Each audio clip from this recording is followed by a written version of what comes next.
இந்த 4 தவறுகள் உங்களுடைய மேனிஃபெஸ்டேஷனை தடுத்து கொண்டிருக்கிறது. அதுவும் குறிப்பா இந்த வீடியோவில் சொல்ல போற 3வது மிஸ்டேக் மேனிஃபெஸ்டேஷன் ட்ரை பண்ற பல பேருடைய வாழ்க்கையில இருக்கு அண்ட் அதுவே அவங்களுக்கு ஒரு தடையாக இருக்கு. அந்த 4 மிஸ்டேக்ஸ் என்ன, இதை எப்படி சரி செய்யறது அப்படிங்கிறத இப்போ நாம பார்க்கலாம். வணக்கம் நண்பர்களே, welcome back to Epic Life. நான் உங்கள் வெற்றி கூட்டாளி. பதிவுக்குள்ள போறதுக்கு முன்னாடி நம்ம எபிக் லைஃபோட வாட்ஸ்அப் கம்யூனிட்டியை பத்தின ஒரு அறிவிப்பு.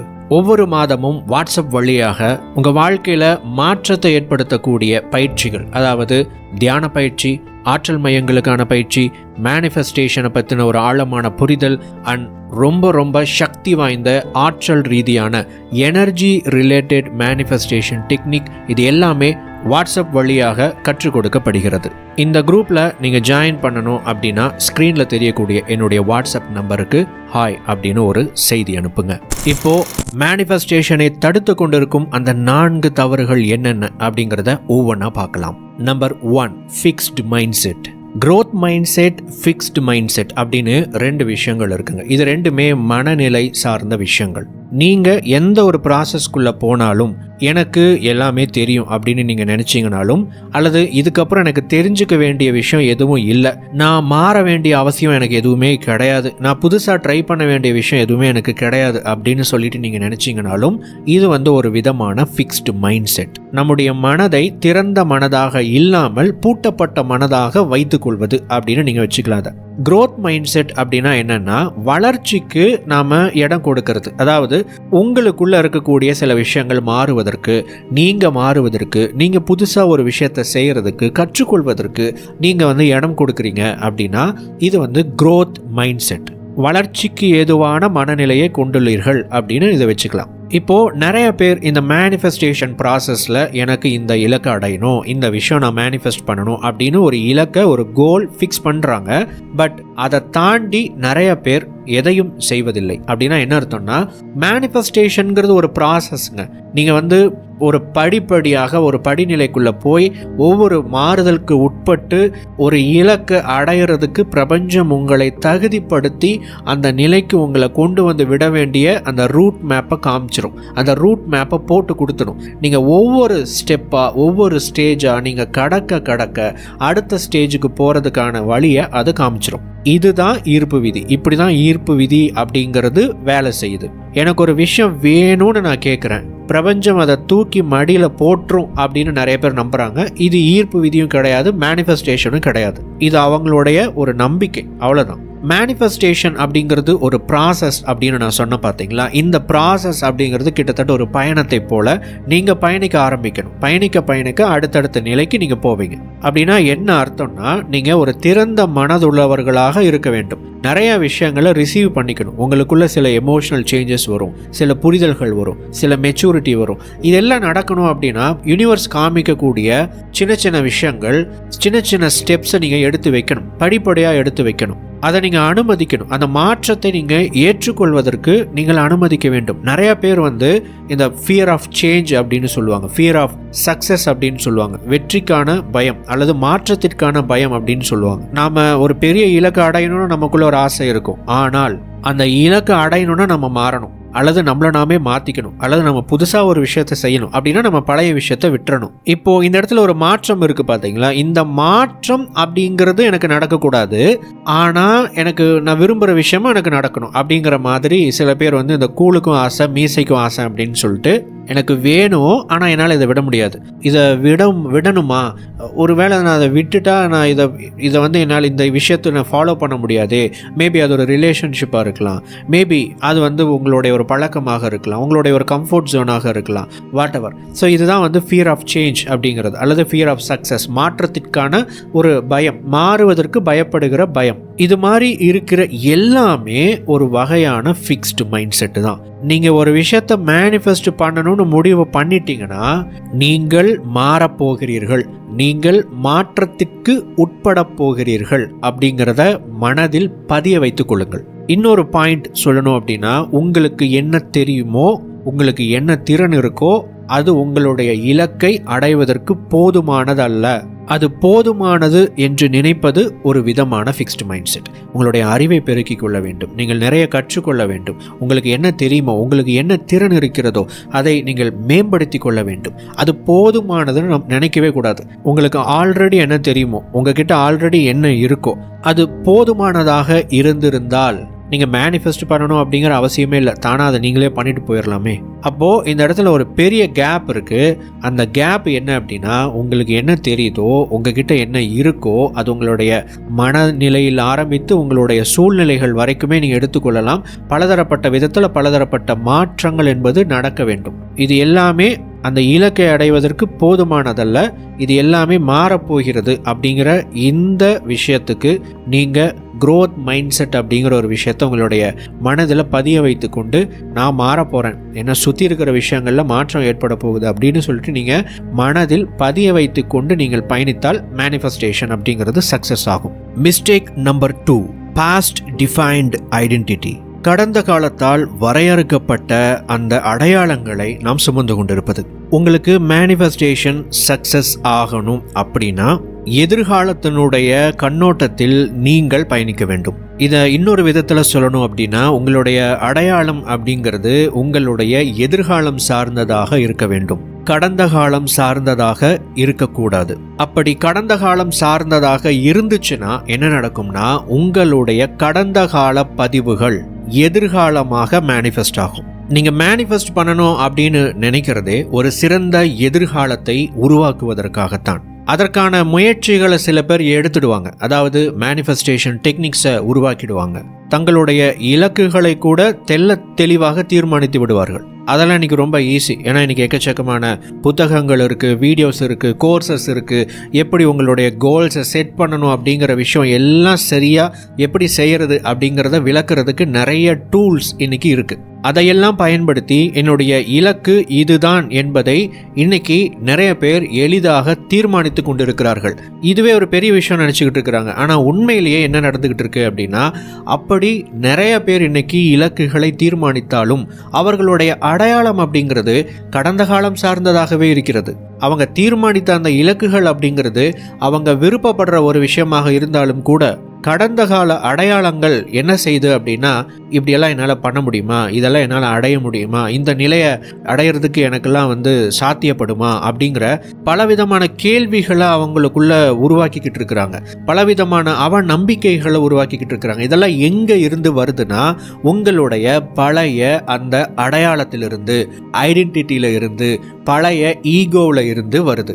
ஈகோ அப்படிங்கிறது உங்களை பற்றி நீங்கள் யார் என்று நினைத்து கொண்டிருக்கிறீர்கள் என்கிற உங்களுடைய ஆழ்மன பதிவுகள் தான் ஈகோ அப்படிங்கிறது. அந்த பழைய நபரால நீங்க நினைக்கிற புதிய விஷயத்தை அடைய முடியாது. புதிய நபராக மாறினால் மட்டும்தான் நீங்கள் விரும்புகிற அந்த புதிய வாழ்க்கையை நீங்க மேனிஃபெஸ்ட் பண்ண முடியும். அதுக்கு நீங்க மாற்றத்திற்குள்ளாக போறீங்க.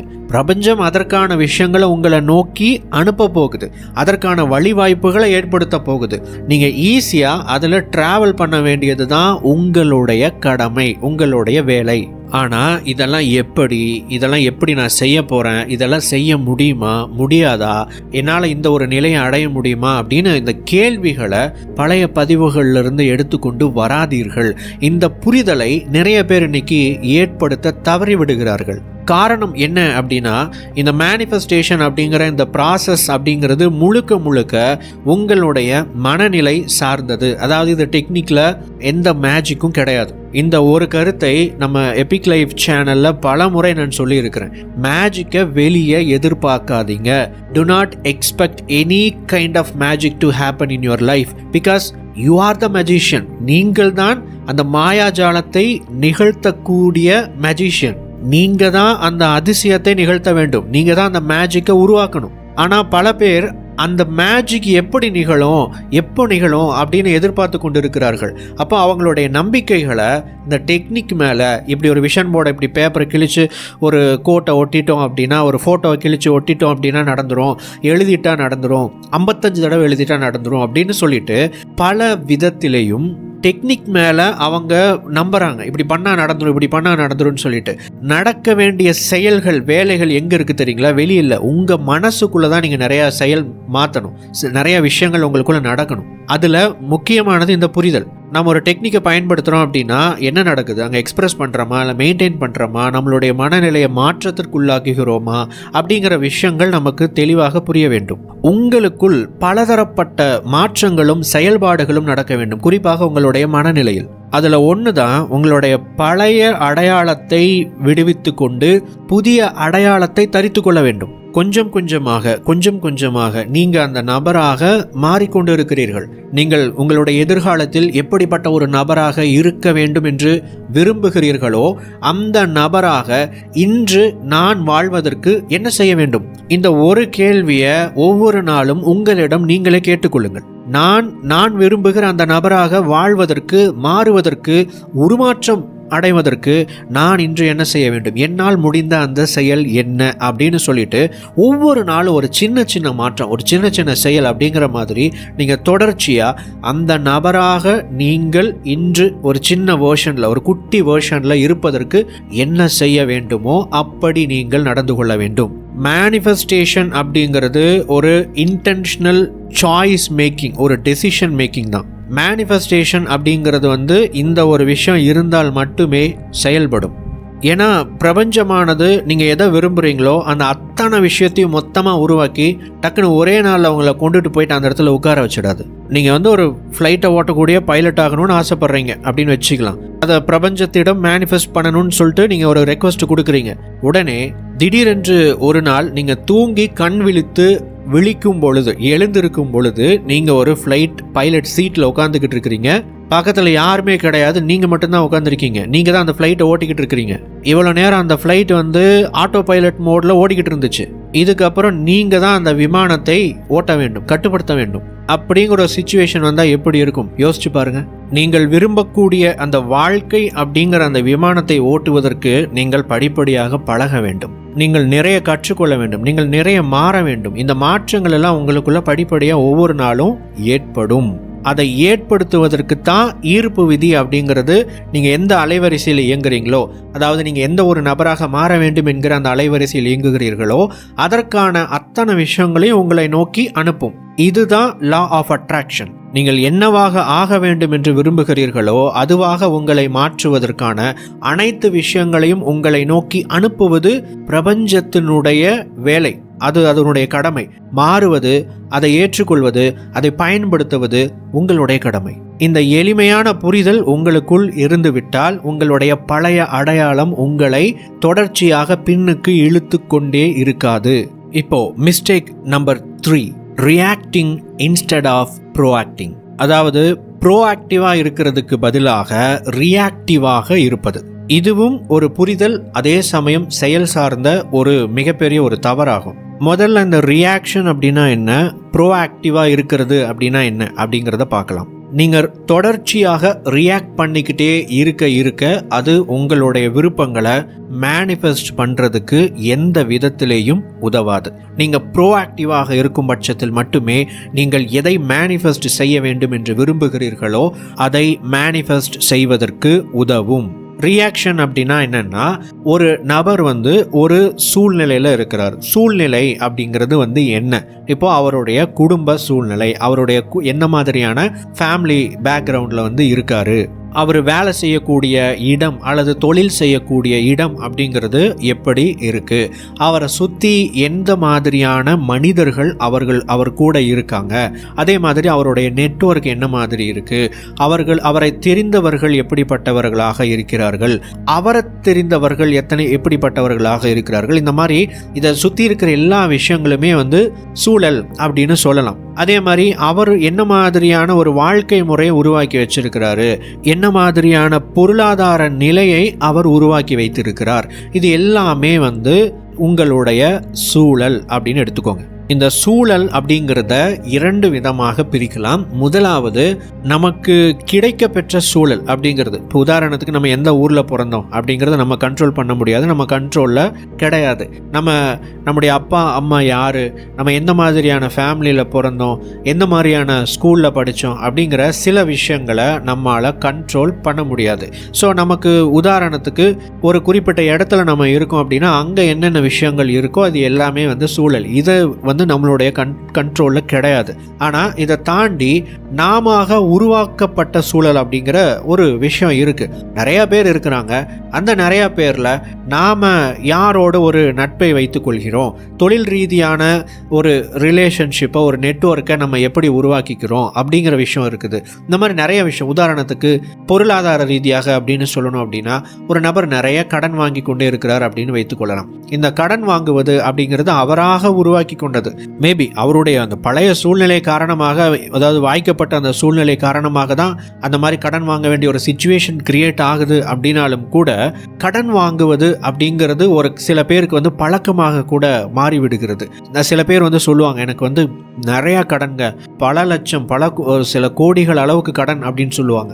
இவங்க என்ன செஞ்சிருப்பாங்க அப்படின்னு பார்த்தீங்கன்னா, கடன் வாங்குதல் எனும் பழக்கத்தை இவர்கள் மேம்படுத்தி கொண்டே இருந்திருப்பார்கள், அதை டெவலப் பண்ணிக்கிட்டே இருந்திருப்பாங்க.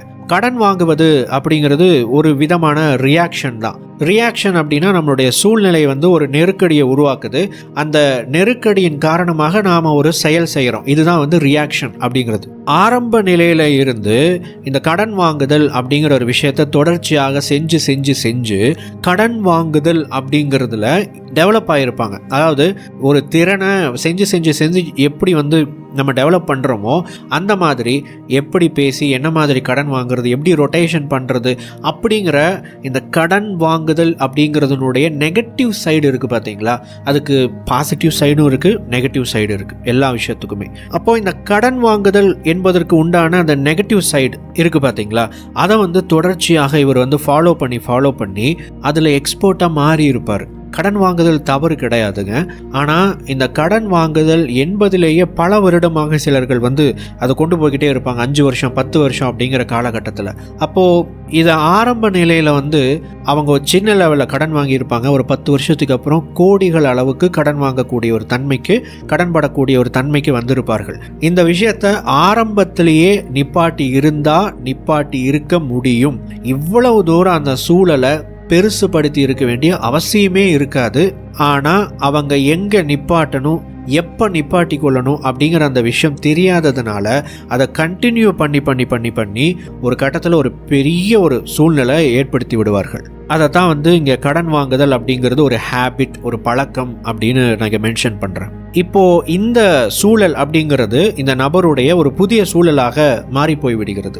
இப்போ என்ன நடக்குது அப்படின்னா, ஒரு நபருடைய பழைய சிச்சுவேஷன், ஒரு பழைய சூழல் அப்படிங்கிறது அவரை தொடர்ச்சியாக செயல் செய்ய வைத்து கொண்டே இருக்கும். நீ அதை பண்ணணும், இதைத்தான் பண்ணணும் அப்படின்னு சொல்லிட்டு அந்த சிச்சுவேஷன் கண்ட்ரோல் பண்ணக்கூடிய அல்லது கட்டளையிடக்கூடிய செயல்களை செய்யக்கூடிய பணியாளர்களாக இவர்கள் மாறி போய் விடுவார்கள். அப்போ இவங்க இங்கே என்ன பண்ணுறாங்கன்னா, ரியாக்ட் பண்ணுறாங்க. ஒரு விஷயம் அவங்களுடைய சூழ்நிலை சொல்லுது, அந்த சூழ்நிலையின் காரணமாக இவங்க செயல் செய்கிறாங்க. இந்த செயல் உங்களுடைய சூழலில் இருந்து நீங்கள் வெளியே வர்றதற்கு உதவி செய்யுமா அப்படின்னா உதவி செய்யாது. அதே சூழலில் நீங்கள் இருப்பதற்கு தான் அது உதவி செய்யும். அப்போ ப்ரோ ஆக்ஷன் அப்படின்னா என்னன்னா, எதிர்காலம் கருதி நீங்கள் செயல் செய்யக்கூடிய ஒவ்வொரு செயலுமே ப்ரோ ஆக்ஷன் தான். நீங்கள் ப்ரோஆக்டிவாக செயல்படும் போது மட்டும்தான் உங்கள் வாழ்க்கை முன்னேறும் என்பதை மனதில் பதிய வைத்து கொள்ள வேண்டும். நீங்கள் எதை மேனிஃபெஸ்ட் பண்ணணும்னு நினைக்கிறீங்களோ, எந்த வாழ்க்கை முறையை மேனிஃபெஸ்ட் பண்ணணும்னு நினைக்கிறீங்களோ, அந்த வாழ்க்கை முறையை வாழக்கூடிய நபராக நீங்கள் மாறுவதற்கு, உருமாற்றம் அடைவதற்கு நீங்கள் ப்ரோஆக்டிவாக இருக்க வேண்டும். எதிர்காலம் கருதி, அதாவது இன்டென்ஷனல் ஆக்ஷன்ஸ் அப்படிங்கிற ஒரு விஷயத்தை நீங்கள் தொடர்ச்சியாக செய்து கொண்டே இருக்க வேண்டும். எந்த விதத்தில் உங்களுடைய நிலை, அது பொருளாதாரமாக, ரிலேஷன்ஷிப்பாக, வாட் எவர், உங்களுடைய உடம்பு சார்ந்த விஷயம், மனசு சார்ந்த விஷயம், தொழில் சார்ந்த விஷயம், கெரியர் சார்ந்த விஷயம், நாலேஜ் சார்ந்த விஷயம், உங்களுடைய ஸ்கில்ஸ் ரிலேட்டடான விஷயம் அப்படின்னு சொல்லிட்டு நீங்கள் தொடர்ச்சியாக அதை மேம்படுத்தி கொண்டே இருக்க வேண்டும். அதே மாதிரி நிறைய பேர் இந்த சின்ன சின்ன அந்த நெருக்கடி சார்ந்த இலக்குகள் இது முன் வைப்பாங்க. இதில் மேனிஃபெஸ்ட் பண்ணணுங்க, இதுலேருந்து நான் வெளியே வரணுங்க, இதுலேருந்து நான் தப்பிக்கணுங்க அப்படின்னு சொல்லிட்டு. இந்த மாதிரி இலக்குகளை நீங்கள் முன்வைப்பதை விட ஒரு வாழ்க்கை முறையை நான் மேனிஃபெஸ்ட் பண்ணணும் அப்படிங்கிறத நீங்கள் முன்வைக்கணும். இது முதல் பாயிண்ட்டாகவே நம்ம பார்த்தோம். ஏன் இதை செய்யணும் அப்படின்னா, நீங்கள் எனக்கு இந்த மாதிரி நெருக்கடி இருக்குங்க, இதுலேருந்து வெளியே வர்றதுக்கு நான் மேனிஃபெஸ்ட் பண்ணுறேன்னு நீங்கள் நினைக்கிறீங்க, செய்கிறீங்க அப்படின்னா இதுவே ஒரு ரியாக்ஷன் தான், ப்ரோ ஆக்ஷன் கிடையாது. ப்ரோஆக்டிவாக இருக்கிறது தான் உங்களுடைய எதிர்காலத்தை மேனிஃபெஸ்ட் பண்ண உதவும். எகெயின் அப்படி ஒரு விஷயத்தை எடுத்து அதை ரியாக்டிவாக நீங்கள் மாற்றினீங்கன்னா இது எப்படி இருக்கும்னு நீங்களே யோசிச்சு பாருங்கள். Mistake number 4, being and doing the same as before. பழைய நபராகவே இருந்து பழைய செயல்களையே தொடர்ச்சியாக செய்து கொண்டே இருப்பது. மேனிஃபெஸ்டேஷன் ப்ராசஸ் எல்லாமே ஸ்டார்ட் பண்ணியாச்சுங்க, ஓகே. டெக்னிக்ஸ் எல்லாமே ஃபாலோ பண்ணுறோம், ஓகே. உங்களுடைய செயல்பாடுகளும் உங்களுடைய மனநிலையும் எப்படி இருக்கிறது? புதியதாக இருக்கிறதா? நீங்கள் அப்டேட் பண்ணிக்கிட்டே இருக்கீங்களா? அல்லது மாறிக்கொண்டே இருக்கிறீர்களா? அல்லது அப்படியே இருக்கிறீர்களா? முன்னேற்றம் என்பது மாற்றம் தான். அதாவது பாசிட்டிவான மாற்றம் என்பது முன்னேற்றம். நம்ம பாசிட்டிவாக இம்ப்ரூவ் ஆகிக்கிட்டே இருக்கிறோம், மாறிக்கிட்டே இருக்கிறோம் அப்படின்னா நாம் முன்னேறிக்கிட்டு இருக்கிறோம் அப்படின்னு அர்த்தம். மேனிஃபெஸ்டேஷன் டெக்னிக்ஸை பயன்படுத்துறதை தாண்டி நாம் என்ன செய்கிறோம், நாம் எந்த மாற்றத்திற்குள்ளாகி கொண்டிருக்கிறோம் என்பது மிக முக்கியம். பிகாஸ் மேனிஃபெஸ்டேஷன் டெக்னிக்ஸை ஃபாலோ பண்ணும்போது நாம் எப்படி இருக்கிறோம், மேனிஃபெஸ்டேஷன் டெக்னிக்ஸை நம்ம எப்படி பண்ணுறோம் அப்படிங்கிறத விட நம்ம வாழ்க்கையில் எப்படி இருக்கும், வாழ்க்கையில் நம்ம என்ன செஞ்சுக்கிட்டு இருக்கிறோம் அப்படிங்கிறது ரொம்ப முக்கியம். இந்த மேனிஃபெஸ்டேஷன் ப்ராசஸை நீங்கள் ஸ்டார்ட் பண்ணிட்டீங்க அப்படின்னா ஆரம்பத்தில் சில பாசிட்டிவான அடையாளங்களை நீங்கள் பார்க்க முடியும். உதாரணத்துக்கு ஒரு பிஸ்னஸ் பண்ணிக்கிட்டு இருக்கிற ஒரு நபர் இருக்கிறாருன்னு வச்சுக்கோங்க. இதுக்கு முன்னாடி ஒரு நெருக்கடியான சிச்சுவேஷனில் இருந்தார், அல்லது நார்மலான ஒரு சுமாரான ஒரு சிச்சுவேஷனில் இருந்தார். இப்போது ஒரு பெரிய வாழ்க்கையை அவர் மேனிஃபெஸ்ட் பண்ணணும் அப்படின்னு சொல்லிட்டு தொழில் ரீதியாக சில மெத்தடை, இலக்குகளை உருவாக்கிட்டு ஒரு டெக்னிக்ஸ் எல்லாம் ஃபாலோ பண்ணுறாரு, எல்லாமே பண்ண ஆரம்பிச்சிட்டாரு, ஃபோக்கஸ் பண்ண ஆரம்பிச்சிட்டாரு. அப்படின்னா பிஸ்னஸில் சில மாற்றங்கள் நடக்கும். அதாவது தொழில் ரீதியாக சில நல்ல பிஸ்னஸ் டீல்ஸ் எல்லாமே வரும், வருமானம் அப்படிங்கிறது கொஞ்சம் இம்ப்ரூவ் ஆகும். இப்போது இது மேனிஃபெஸ்டேஷன் நடக்குதா அப்படின்னு கேட்டிங்கன்னா எஸ், மேனிஃபெஸ்டேஷன் அப்படிங்கிறது இங்கே நடந்துக்கிட்டு இருக்கு. ஆனால் அது முதல் படியில் தான் இருக்குது. இப்போது பிரபஞ்சம் தன்னுடைய காயினை நகர்த்திடுச்சு. இது செஸ் விளையாட்டு மாதிரி. 2 பேர் செஸ் விளையாடுறாங்க அப்படின்னா எதிர்த்தரப்பில் இருக்கக்கூடிய நபர் ஒரு காயை நகர்த்திட்டா அடுத்தது நீங்கள் நகர்த்தணும். இதுதான் விளையாட்டு, இதுதான் ரூல். நீங்கள் நகர்த்தினதுக்கு அப்புறம் தான் எதிர்த்தரப்பில் இருக்கக்கூடிய நபர் அவருடைய காயினை நகர்த்துவார். அதே மாதிரி தான் பிரபஞ்சமும் நீங்கள் முதல் காயினை நகர்த்திட்டீங்க. அதாவது மேனிஃபெஸ்டேஷன் இதை டெக்னிக்கை ஃபாலோ பண்ணிட்டீங்க, இதைத்தான் நான் அடைய வேண்டும் அப்படிங்கிற உங்களுடைய விருப்பத்தை வெளிப்படுத்தி விட்டீர்கள். சரி, ஓகே, சூப்பர். முதல் காயினை நீங்கள் நகர்த்திட்டீங்க. இப்போது பிரபஞ்சம் 2வது காயினை நகர்த்திடுச்சு. அதற்கான சில விஷயங்கள், பாசிட்டிவ் சைன்ஸ் எல்லாமே வருது. பிஸ்னஸில் இம்ப்ரூவ் ஆக ஆரம்பிச்சிருச்சு. கொஞ்சம் இதுக்கு முன்னாடி கொஞ்சம் டல்லாக போயிட்டு இருந்துச்சு. இப்போது கஸ்டமர்ஸ் வர்றாங்க, பணப்புழக்கம், மணி ஃப்ளோங்கிறது கொஞ்சம் இம்ப்ரூவ் ஆக ஆரம்பிச்சிருச்சு. ஆனாலும் அந்த நபர் அந்த பிஸ்னஸ் பண்ணிக்கிட்டு இருந்தார் பார்த்தீங்களா, அவர் அப்படியே தான் இருக்கார். அந்த தொழில் அப்படியே தான் இருக்குது. அவர் எதுவும் பண்ணல, தானாக வருதுப்பா அப்படின்ட்டு மகிழ்ச்சி அடைகிறார், சந்தோஷப்படுறாரு. சந்தோஷப்பட வேண்டிய தருணம் தான், ஆனால் காய் நகர்த்த வேண்டிய தருணம் என்பதை நீங்கள் மனதில் பதிய வைத்துக் கொள்ள வேண்டும். இது உங்களுடைய டர்ன், உங்களுடைய வாய்ப்பு. நீங்கள் தேர்ந்தெடுக்கணும். இப்போ உங்களுக்கு ஒரு சூழல் உருவாகுது, ஒரு கம்ஃபர்ட் ஜோன் கிரியேட் ஆகுது, பணப்புழக்கம் அதிகமாகுது. முதல்ல இருந்த அந்த கொஞ்சம் சேலஞ்சஸ் அப்படிங்கிறது குறைய ஆரம்பிச்சிருக்கு, அல்லது முதல்ல இருந்த அந்த கட்டுப்பாடுகள் கொஞ்சம் தளர்வாக ஆரம்பிக்கிறது. இப்போ உங்களுடைய சூழ்நிலைகள் உங்களுடைய கட்டுப்பாட்டுக்குள் வரும்போது முழுமையாக சூழலை கட்டுப்படுத்தக்கூடிய நபராக நீங்கள் மாற வேண்டும். அப்படியே விட்டுட்டீங்கன்னா அது பழைய நிலையில தான் இருக்கு. பிரபஞ்சம் காய் நகர்த்தி இருப்பதால் சில விஷயங்களை நீங்கள் பார்க்குறீங்க. இப்போது இது வாய்ப்பு, நீங்கள் காய் நகர்த்தணும். அதாவது அடுத்த ஸ்டெப்புக்கு போகிறதுக்கு, இம்ப்ரூவ் ஆகிறதுக்கு நீங்கள் புதுசாக ஏதாச்சும் செய்யணும். பழசையே செஞ்சு பழைய நபராகவே நிறைய பேர் இன்றைக்கு இருந்து கொண்டு இருக்கிறார்கள். அதனால் நான் ட்ரை பண்ண, இம்ப்ரூவ்மெண்ட் இருந்துச்சு, நான் நம்புகிறேன், இன்னும் நான் ட்ரை பண்ணுறேன் அப்படின்னு சொல்லிட்டு டெக்னிக்கையே ஃபாலோ பண்ணிக்கிட்டு இருப்பாங்க, மெத்தோடையே ஃபாலோ பண்ணிக்கிட்டு இருப்பாங்க, எழுதிக்கிட்டே இருப்பாங்க. விஷயம் அங்கே இல்லை. உங்கள் வாழ்க்கை தான் இந்த மேனிஃபெஸ்டேஷனுக்கான உண்மையான டெக்னிக்கே தவிர நீங்கள் பேப்பரில் எழுதுறதோ அல்லது கற்பனையில் நீங்கள் வாழ்வதோ உண்மையான law of attraction manifestation technique இல்லை. உங்களுடைய வாழ்க்கையும் வாழ்க்கை முறையும் உங்களுடைய மனநிலையும் இந்த விஷயங்களை எல்லாம் நீங்கள் மாற்றுவதற்கு, இம்ப்ரூவ் பண்ணுறதுக்கு என்னென்ன செய்ய வேண்டுமோ, என்னென்ன செய்கிறீங்களோ இதுதான் மிகச்சிறந்த லா ஆஃப் அட்ராக்ஷன் டெக்னிக். வாய்ப்புகள் வரும்போது அதை பயன்படுத்தி கொள்ள வேண்டும். வாய்ப்புகள் அனுபவிப்பதற்காக வருவதில்லை, நன்றாக புரிந்து கொள்ளுங்கள். வாய்ப்பு உங்களுக்கு அனுபவத்தை கொடுக்க வருகிறது. த சீக்ரெட், ரகசியம், ரோண்டா பைரனுடைய புத்தகம், டாக்குமெண்ட்ரி, இதையே ஒரு உதாரணமாக எடுத்துக்கொள்ளலாம். அவங்க இந்த லா ஆஃப் அட்ராக்ஷன் மேனிஃபெஸ்டேஷன் அவங்களுடைய பர்சனல் லைஃபுக்காக அதெல்லாம் ஸ்டடி பண்ணாங்க. எஸ், அவங்களுக்கு ஒரு வெளிப்பாடு கிடைத்தது. நம்மளுடைய மனநிலையில் மாற்றத்தை ஏற்படுத்த வேண்டும், இதை பண்ணணும் அதை பண்ணணும்னு சில மாற்றங்கள் அவங்களுக்குள்ள ஏற்படுத்திச்சு. இதையெல்லாம் எப்படி நம்ம பின்பற்றுவது அப்படின்னு அவங்க தேடும்போது, இன்றைக்கி எப்படி நிறைய பேர் லா ஆஃப் அட்ராக்ஷன் டெக்னிக்ஸை தேடுறாங்களோ அன்றைக்கி அவங்களுடைய காலகட்டத்தில் தேடும்போது புத்தகங்கள் கிடைத்தது, கோர்சஸ் கிடைச்சது, அதையெல்லாம் அட்டென்ட் பண்ணாங்க. அவங்களுக்குள்ள ஒரு வெளிப்பாடு உருவானது. அதனுடைய ஒரு காரணமாக என்ன பண்ணுறாங்க அப்படின்னா அதை ஃபாலோ பண்ணுறாங்க. அவங்களுக்குள்ள சில மாற்றங்கள் ஏற்படுகிறது. இதை நான் ஒரு கிரியேட்டராக இதை எக்ஸ்பிரஸ் பண்ணணும் அப்படின்னு அவங்க விரும்புகிறாங்க. டாக்குமெண்ட்ரி படமாக அதை எடுக்கிறாங்க, ரிலீஸ் பண்ணுறாங்க. இப்போது இந்த டாக்குமெண்ட்ரி படம் ரிலீஸ் பண்ணுறதுக்கு முன்னாடி ரோண்டா பைரன் என்ன பண்ணிக்கிட்டு இருந்தாங்க? முதல் கேள்வி. ரெண்டாவது கேள்வி, ஏன் ரோண்டா பைரன் டாக்குமெண்ட்ரி படத்தை ரிலீஸ் பண்ணாங்க, ஏன் புத்தகமாக வெளியிடலை முதல்ல அப்படின்னு கேட்டிங்கன்னா இதற்கான பதில் இங்கே இருக்குது. ரோண்டா பைரனுடைய கெரியர் அப்படிங்கிறது இந்த டெலிவிஷனுக்கான தொடர்களை, இந்த டாக்குமெண்ட்ரி படம், இந்த மாதிரி சீரீஸ் உருவாக்குறது, இந்த மாதிரியான ஒரு ப்ரொடக்ஷன் யூனிட்டில் இருந்தாங்க. அது மட்டும் இல்லாமல் அவங்க சொந்தமாக ஒரு ப்ரொடக்ஷன் கம்பெனி வச்சுருந்தாங்க. இந்த டாக்குமெண்ட்ரி படம் தயாரிக்கிறது, சீரீஸ் தயாரிக்கிறது, இன்றைக்கி வெப் சீரிஸ் வர மாதிரி அந்த காலகட்டத்தில் டிவி சீரீஸ் எல்லாமே வர்றது, அதெல்லாம் படம் எடுக்கிறது, எடிட் பண்ணுறது, இந்த மாதிரியான ஒரு ப்ரொடக்ஷன் கம்பெனி வச்சுருந்தாங்க. அதனால தான் அவங்களுக்கு அவங்களுக்கு கிடைச்ச இந்த விஷயங்களை எல்லாம் கம்பைல் பண்ணி டாக்குமெண்ட்ரி படமாக ரிலீஸ் பண்ணணும்னு அவங்களுக்கு தோணுனதுக்கான காரணம். ஏன்னா அவங்களுக்கு அதுக்கு முன்னாடி அந்த தொழில் தான் பண்ணிக்கிட்டு இருந்தாங்க. அவங்களுடைய தொழிலே என்னது?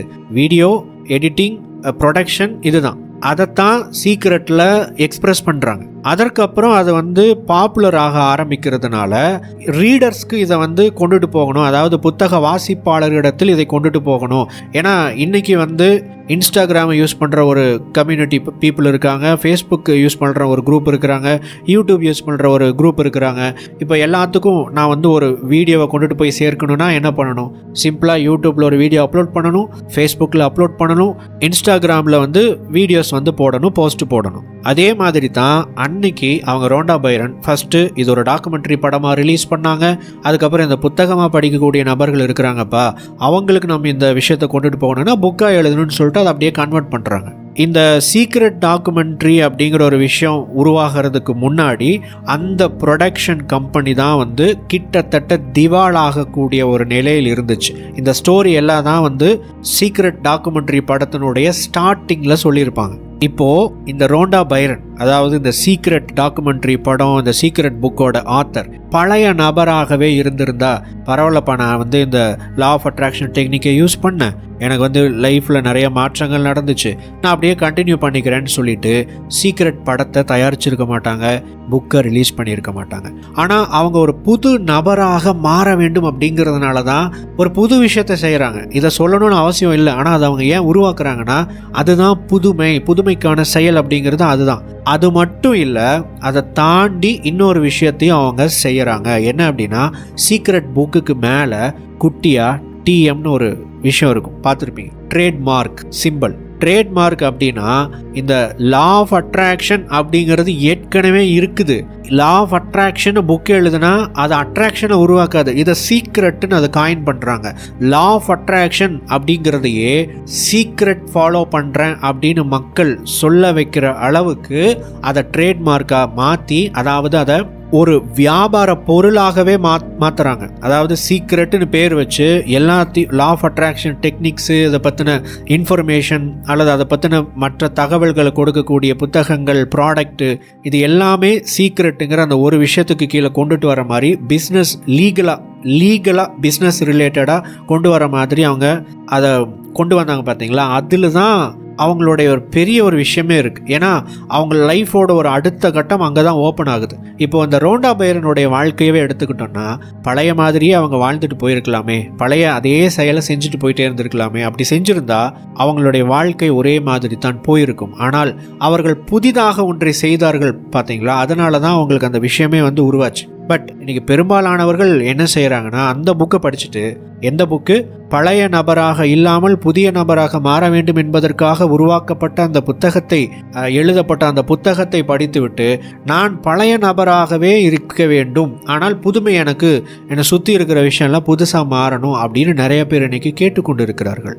அப்படி ஒரு விஷயம் வந்து சீக்ரெட் அப்படிங்கிற புக்கை எழுதின, லா ஆஃப் அட்ராக்ஷனை பாப்புலரைஸ் பண்ணின ரோண்டா பைரனுக்கே தெரியாது. ஆனால் நம்ம நிறைய பேர் அந்த புக்கை படிச்சுட்டு அப்படி ஒரு விஷயம் இருக்குன்னு சொல்லிட்டு தேடிக்கிட்டு இருக்கிறோம். நீங்கள் புதிய நபராக மாறித்தான் ஆக வேண்டும், நீங்கள் புதிய நபராக வாழ்ந்து தான் ஆக வேண்டும். புதுமையை செய்கிறீர்களா? அதுதான் எங்கள் கேள்வி. இப்போது இதை வந்து உங்களிடத்தில் கேள்வியாகவே நான் இதை முன்வைக்கிறேன். நீங்கள் மேனிஃபெஸ்டேஷனுக்கான விஷயம் எல்லாமே பண்ணிக்கிட்டீங்க, ஓகே, நல்ல விஷயம், வாழ்த்துக்கள். பட் அதை தாண்டி நீங்கள் புதிதாக என்ன செய்து கொண்டு இருக்கிறீர்கள்? புதுசாக நீங்கள் என்ன செஞ்சுக்கிட்டு இருக்கிறீங்க? நீங்கள் பழசாகவே இருக்கீங்களா? பழைய மனிதராகவே இருக்கிறீங்களா? பழைய செயல்களையே செய்கிறீர்களா? அல்லது புதிய செயல்களை நீங்கள் செய்கிறீங்களா?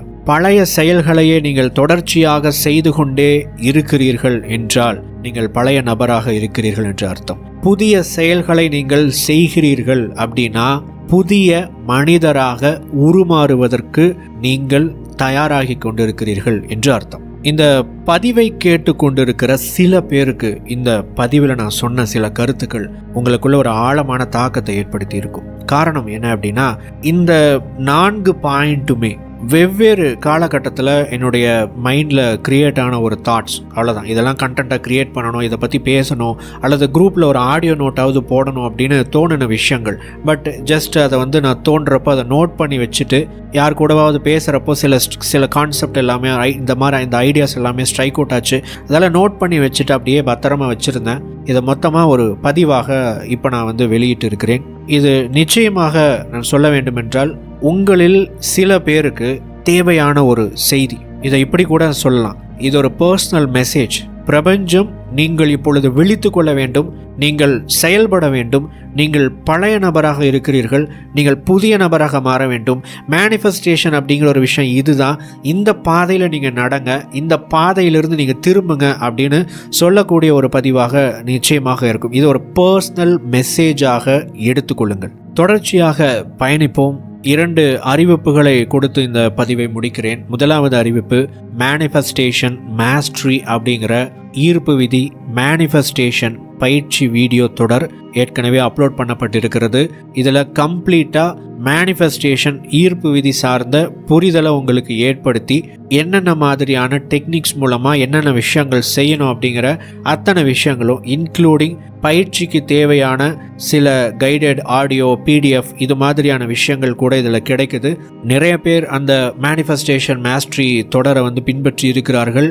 நீங்கள் ஈர்ப்பு விதியை முழுமையாக புரிந்து கொண்டு நீங்கள் இதை பின்பற்றணும் அப்படின்னா அதற்கான லிங்கை கீழே டிஸ்கிரிப்ஷன்லையும் கமெண்ட் செக்ஷன்லையும் கொடுக்குறேன். ஈர்ப்பு விதி பயிற்சி தொடரை முழுமையாக பின்பற்றுங்கள். தெளிவாக எப்படி பிரபஞ்சத்திற்கு உங்களுடைய விருப்பங்களை வெளிப்படுத்தணும் அப்படிங்கிற செய்தி கிடைத்துவிடும். 2வது அறிவிப்பு, நம்ம சேனலை ஃபாலோ பண்ணக்கூடிய சில பேர் வந்து அங்கங்கே ஒரு சில பதிவுகளில் யூடியூப் மூலமாக கமெண்ட் செக்ஷன் மூலமாக பணம் அனுப்புகிறத நான் பார்த்துருக்கேன். சமீபத்தில் நிறைய பேர் அந்த மாதிரி நிறையா பழைய வீடியோஸ் எல்லாம் வந்து பணம் அனுப்புகிறாங்க. யூடியூப் மூலமாக பணம் அனுப்புவதை தவிர்த்து கொள்ளுங்கள் அப்படிங்கிறத நான் கேட்டுக்கிறேன். யூடியூப் மூலமாக நீங்கள் பணம் யாருக்கு அனுப்பினாலும் அதில் 30% யூடியூப் எடுத்துக்கொள்ளும். நமது எபிக் லைஃப் சேனலுக்கு நீங்கள் நேரடியாக பணம் செலுத்த வேண்டும் என்று விரும்பினால் கீழே அதே கமெண்ட் செக்ஷன்லையும் டிஸ்கிரிப்ஷன்லையும் 2வதாக ஒரு லிங்க் கொடுக்கப்பட்டிருக்கிறது. டைரக்ட் பேமெண்ட் லிங்க் மூலமாக நீங்கள் விருப்பப்பட்டீங்க அப்படின்னா உங்களால் முடிந்த தொகையை, நீங்கள் விரும்புகிற தொகையை நீங்கள் அனுப்பலாம்.